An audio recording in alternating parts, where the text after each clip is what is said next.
Assalomu alaykum. E'tiboringiz markazida yangi xabar. Agar kanalimizda yangi bo'lsangiz, obuna bo'lishni va like bosishni unutmang. Mast holda mashina haydaganlar uchun jazo kuchaytiriladi.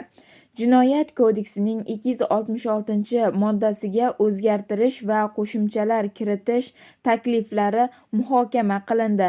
Qo'mita raisi Qutbiddin Burhonov 2020-2024 yillarda mast haydovchilar sababli 600 ga yaqin yo'l transport hodisasi sodir etilganligi ta'kidlandi. 2024-yilning o'zida 405 ta yo'l transport hodisasi ro'yxatga olingan. Yig'ilishda Bosh prokuratura, Adliya va IIB mutaxassislari takliflarini muhokama qilishdi.